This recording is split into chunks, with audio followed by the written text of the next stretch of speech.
All right, good afternoon. My name is Marie Romano, and I've been invited here today to talk to you about one of my best friends. Now, that may sound a bit funny to you, that I'm calling a saint one of my best friends. But in today's world, he's someone that I've always been able to count on. My family has always been very, very dedicated to Padre Pio. My grandmother grew up in a town not far from where he grew up, and she moved in with me when she was 93 years old, and I put this statue that I have on the table in her room. And there were nights that I'd go by and I'd see her sitting on the bed praying, but actually having a conversation with Padre Pio. And sometimes I could hear her getting a little annoyed because she didn't think that he heard her prayers, and she wanted to make sure that he heard what she wanted him to do. But he's answered many prayers in our family. And we've also had a healing of a very dear saint through the intercession of Padre Pio. He was born, well, no, first I want to tell you a couple stories that happened. My grandmother was 93 years old. My husband and I took a small trip to Italy. And while we were gone, she had a serious heart condition, and she was hospitalized. Now, it's said that when Padre Pio hears your prayer request or he is present to you, there's a strong smell of roses, or you may encounter roses of some kind. Well, my grandmother was in her hospital bed, and she was praying to Padre Pio, asking him, please, let me live until Marie and Dom come back so that I can see them one more time. And with that, a little while later, my nephew walked into the room all excited. It's a little bit of a thing, and he said, Grandma, guess what I found outside your door? A rose petal. And it was at that moment she took that petal and she knew that Padre Pio had heard her prayer. Another thing that happened to me. It was a night that I was home alone. My husband was traveling. My children were at school. And I have a statue of Padre Pio. But the statue that I have, he's looking at you with these eyes. And if you didn't know Padre Pio or a story of him, you would think that he was just angry with you. And I sat on the bed and I said, all right, if Grandma can do it, so can I. All I want to know is that my mother is happy with you in heaven. And I fell asleep and had one of the most restful sleeps of my life. The next day I got up and I went to take care of my twin nephews, which I did every day while my sister worked at that time. And late morning, a florist pulled up. And I thought, wow, my sister is getting flowers. It's so exciting. Well, it turns out that the flowers were for me. 25 long stem roses for the anniversary of my first date with my husband. Of course, I didn't remember that was it. And also it was January 6th, which you'll see that date in my talk, is instrumental in the life of Padre Pio. But I wasn't that, in tune to it until later that day, and I thought, wow, I asked for a sign. And that was my sign. And from that day on, I knew that my mother was happy and was with the saint that she came to love so much. So now I want to give you a little background on Padre Pio. Padre Pio was born Francesco Forgione on May 25th, 1887, in a small town in Italy called Pietrelcina in southern Italy. He would later become a member of the Capuchin order, which was founded by St. Francis of Assisi. At the age of 5, Padre Pio's father took him to Mass. And it was then that he had his first encounter with God, a direct encounter with God. He had a vision of the Sacred Heart of Jesus. And at that moment, at 5 years old, he offered his life to God.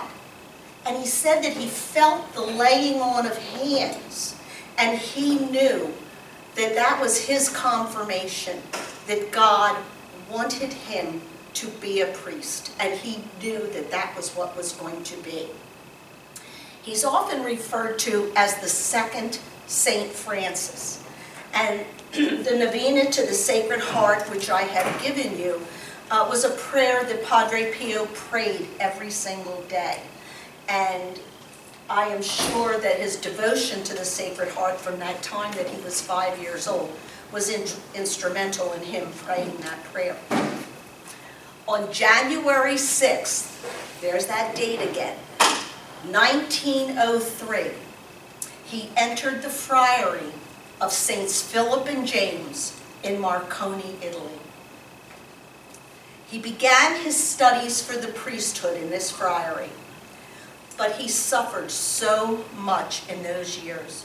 He had respiratory ailments and high fevers, and it was said that sometimes his fevers were so high it broke the thermometers. He would then be sent back to his hometown, and he would start to feel a little bit better, and they would send him back to the friary. And as the minute he got back to the friary, the vomiting and the fevers and the chills would start all over again, and then he would be sent home again.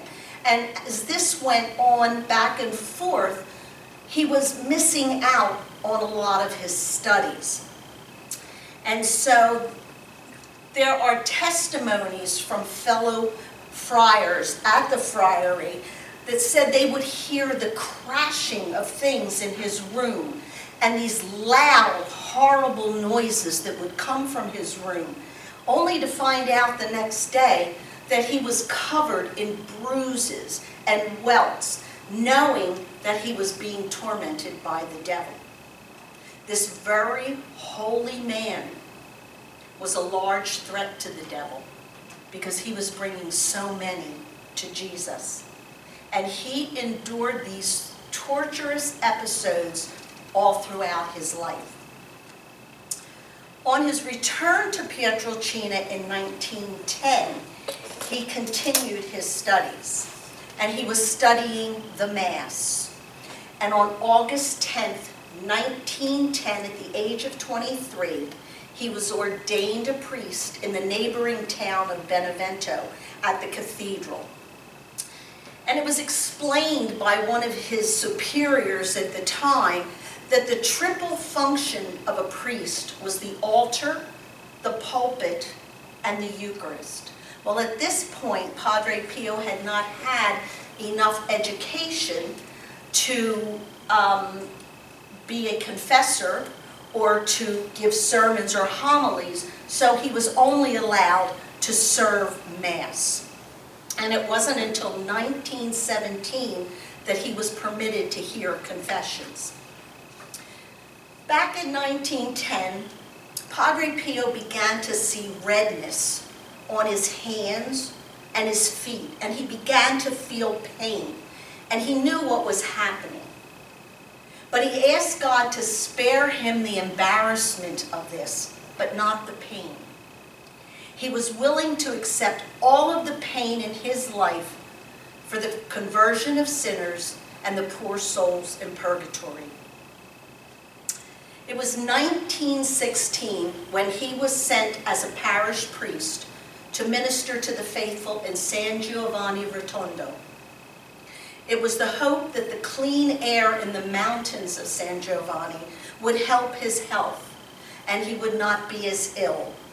And he remained at San Giovanni for the remainder of his life.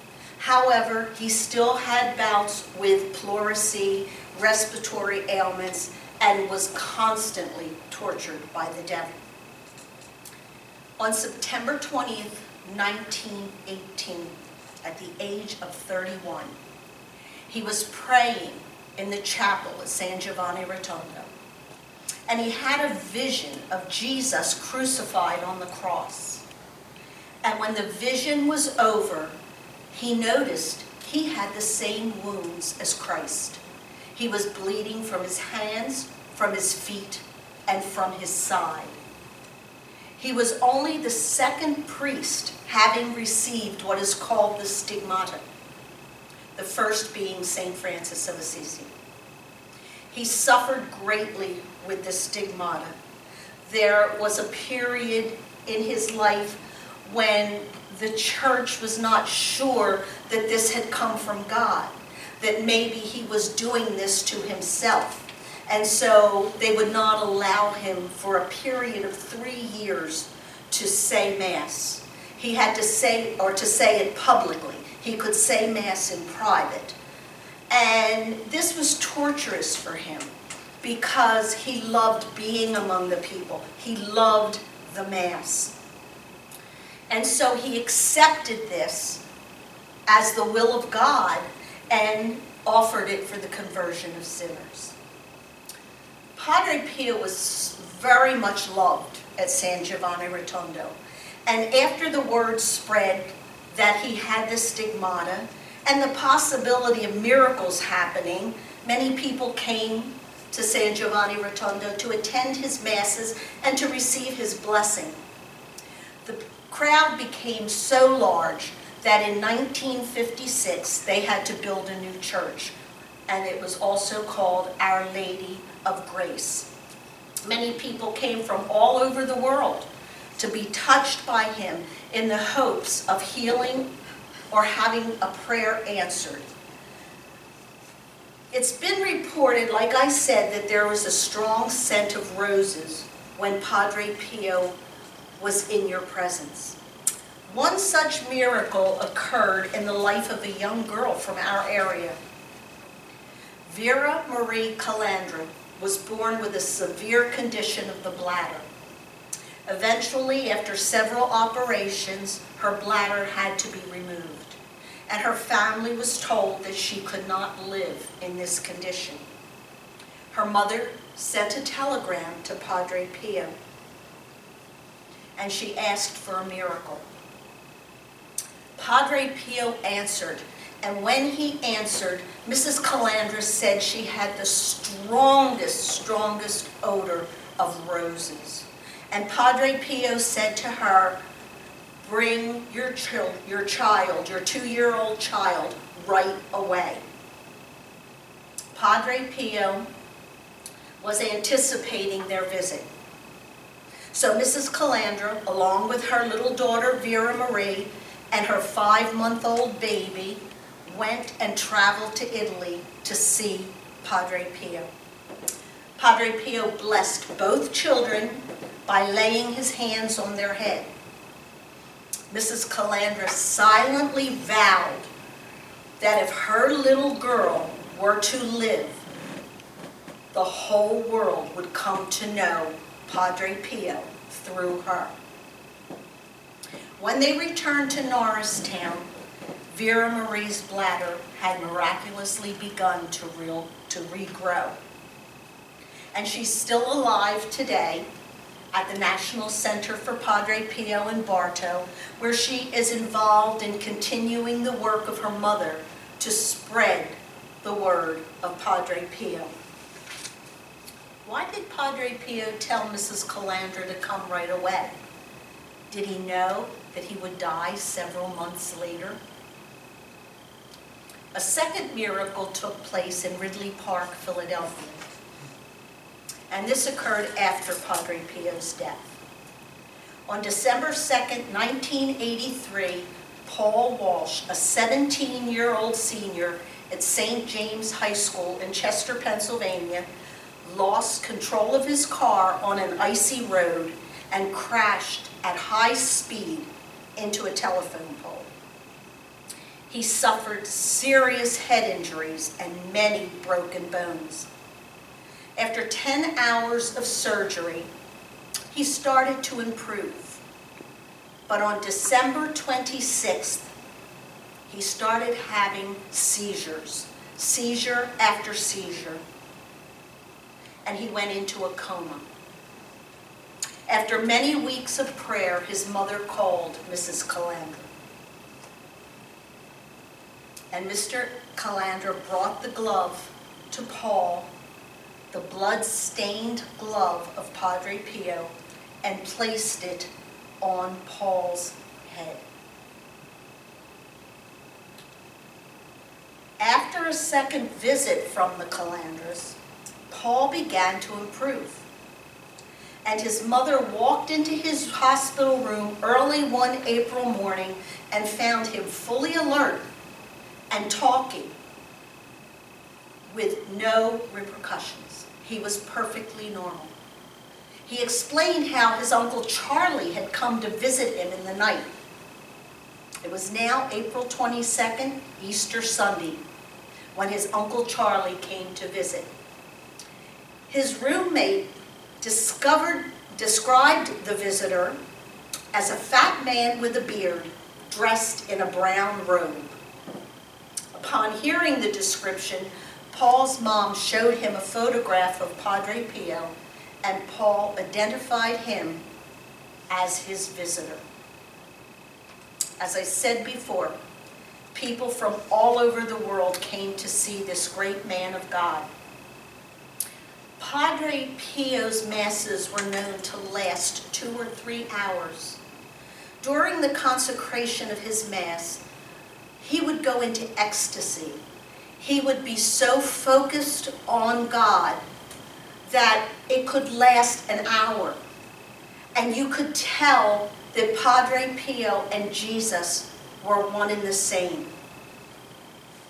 He would spend 12 to 18 hours a day in the confessional. And people would sometimes wait 3 to 4 days just to have him hear their confession. And it dawned on me as I was writing this that I was thinking of how in this world today, many young people will wait in line for hours, possibly days, to buy a new cell phone. Yet, our churches are sometimes empty and our confession lines also. But trust me, the fact that you are here today is a testament to your love of God and your love for the church. Padre Pio also had a great love for the sick and the dying. So in 1956, along with the new church, he was responsible for the construction of a hospital on the grounds near the church, known as, my Italian, La Casa Sollievo della Sofferenza, or the Home for the Relief of the Suffering. And it is one of the most efficient hospitals in Europe today. Along with the gift of the stigmata, Padre Pio also had the gift of bilocation. That meant that he could appear in 2 places at once. And there are many stories of him appearing to someone in another location while he was still at San Giovanni Rotondo. Padre Pio had a very strong devotion to our Blessed Mother. He was never without the rosary in his hands. And he encouraged the praying of the rosary every day and said it was our greatest weapon against evil. On his deathbed, Padre Pio said that he saw 2 mothers, and the very last word he uttered before he died was Maria. The words of Padre Pio that are the most remembered today are pray, hope, and don't worry. He believed that worrying did not do any good, did not help anyone, and always, always pray because God hears all prayers. On September 20th, 1968, 100,000 people gathered at San Giovanni Rotondo for the 50th anniversary of his stigmata. On September 22nd, the first International Convention of Prayer Groups came together, and Padre Pio, as weak as he was, got up to celebrate Mass. He was having trouble breathing, and he stumbled as he left the altar, and he had to be carried back to his room. But later that day, he asked to be brought to his window so that he could wave and bless this crowd that had come to see him. On the next day, September 23rd, 1968, Padre Pio went home to the Lord. Today, there are over 2,000 prayer groups around the world, and one being at Saints Philip and James Church in Exton, and we meet the third Saturday of every month. I often wondered, why were we asked to hold this prayer meeting, which they're all over the world? Why Saints Philip and James? And then as I was preparing this talk, it dawned on me. He entered the friary of Saints Philip and James to study for the priesthood. Could it have been his idea that he wanted the prayer group at Saints Philip and James? Many more miracles have been attributed to Padre Pio besides the two that I talked about briefly. I don't have the time to go into them now, but I suggest that you ask your parents, or if you can drive, that you take yourself to the National Center for Padre Pio, which is 35 minutes up Route 100, and it is a beautiful experience. There you will see a replica of the church, exactly as it is in San Giovanni Rotondo, a replica of the chapel where he received the stigmata. You can tour the museum and you can see a replica of his home, a replica of his bedroom at San Giovanni Rotondo. And there's the video that you can watch which further explains the two miracles that I talked about. But most importantly, you can ask to hold and venerate a first-class relic. You can hold the bloody glove that Padre Pio wore to cover his wounds. On June 6, 2002, Padre Pio was canonized. He was declared a saint by Pope John Paul II.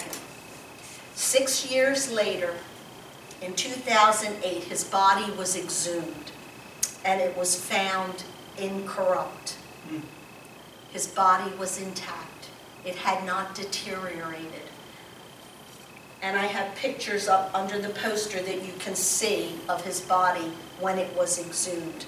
And this is the sign of a true saint.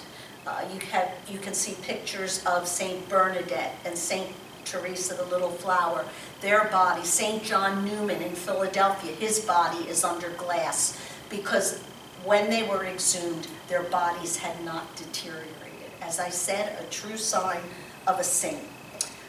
Tomorrow, we celebrate the 50th anniversary of the death of Padre Pio.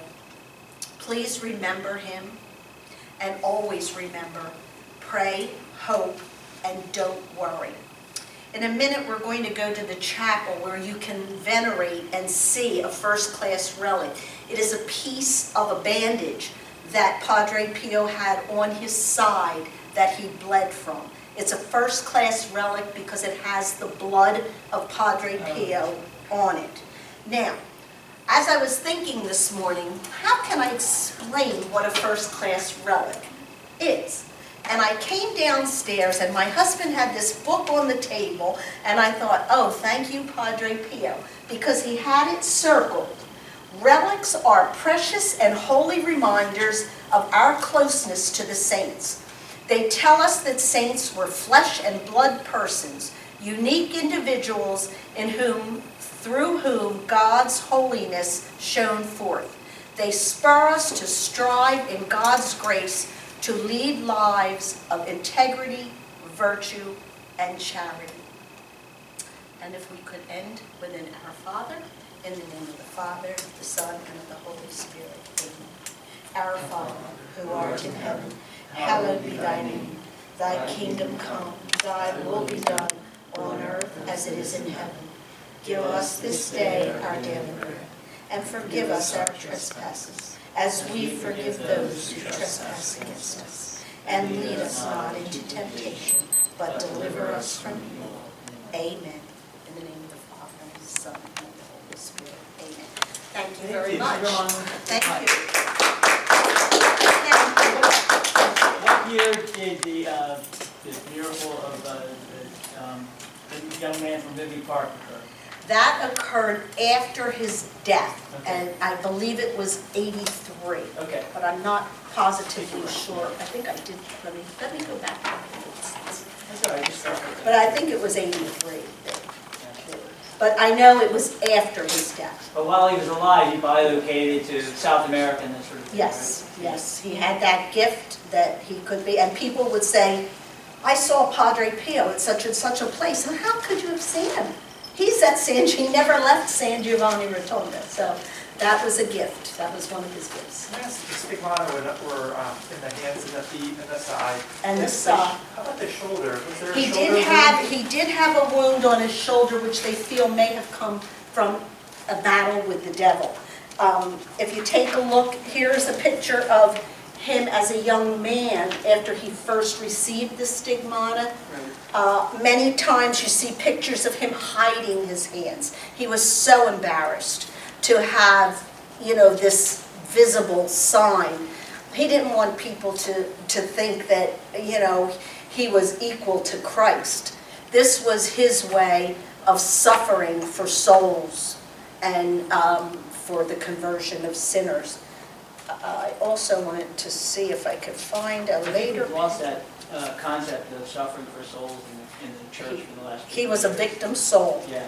He was a victim soul. And how efficacious it is for conversions and that sort of thing. Right. There's a And lot if of you people- can see, that's what his hands looked like. He did not wear the gloves when he was saying Mass, but he did wear the gloves when he was out in public. And the stigmata left him the day before he died. It was gone. When he died, he did not have the stigmata. And the same thing happened to St. Francis of Assisi. The day that he died, the stigmata had left his body. Yes. So what's the fifth wound? It's the ones in his hands, the one in his To his feet. feet, and where Christ Side. was, the sword Oh. was pierced Christ's side. Where he was lanced with So, the... yes. Yeah, I thought Pierced it with a was, lance and blood yeah. mortar gush. Right. And they have a shirt on display in San Giovanni Rotondo that shows the blood marks Oh, wow. from his shoulder, which they feel was a battle with the devil, and then from his side. And we're very blessed to have this relic that was part of the bandage that was on his side. And if you go to see, the glove is remarkable. He wore gloves with the fingers cut out, but they were soaked in blood. He bled so much that he should have been dead many, many times. So he was a remarkable saint. The reason why the cloth are first-class relics is because his actual body parts are on there, right? Because the first-class relic has to be a part of a body. Yes, it has to be part of a body, or in this case, his blood. Right, yeah. Okay? The second class relic is, I have this written down. Touch to the body. Touch to the body. The third And the class is third a piece of class is cloth. something touched to Yeah. a first-class relic. Okay, like maybe that piece of cloth that is on that card that I gave you is probably a piece of a cloth that was touched to his body, a first-class relic Yeah, of right. his. Right, so. Did you, as a confessor, that he, if you were in confession and you decided, I'm not You gonna forgot something? I'm not going to say everything. I'm going to leave something, Oh, yes. something out. He would say, I Yes. think you have something else. Oh, yeah, I think you have something else to tell me. Do you remember when? And, there's a YouTube called Pray, Hope, and Don't Worry that is his life story, about 58 minutes. And there was a gentleman that gave a testimony that said, after he gave his confession, that Padre Pio said, isn't there something else? And, no, Father. And then when Padre Pio told him, then it came back to him, oh yeah, I did that. Yeah, so. There's also a young man, Father Pio Mandato, who is a hermitage. He does retreats. I believe he's in the Scranton area. Yes, yeah. He's a cousin, or his mother was a cousin of Padre Pio, and he received his first Holy Communion from Padre Pio. And he comes and does retreats, brings first-class relics that he has. And he's an amazing, amazing speaker also, has a gift. Okay, and now we're going to go to the chapel, and I've asked my husband to come in and pack things up, so. Thank you so much. Oh, you're welcome. And Generation Life left some booklets and CDs back there. Each person's allowed to take one. So And thank there you. are some things up here that you can help yourself to, little relics and, or little, prayer cards and there's the pictures of him, of his exhumed body after he was exhumed.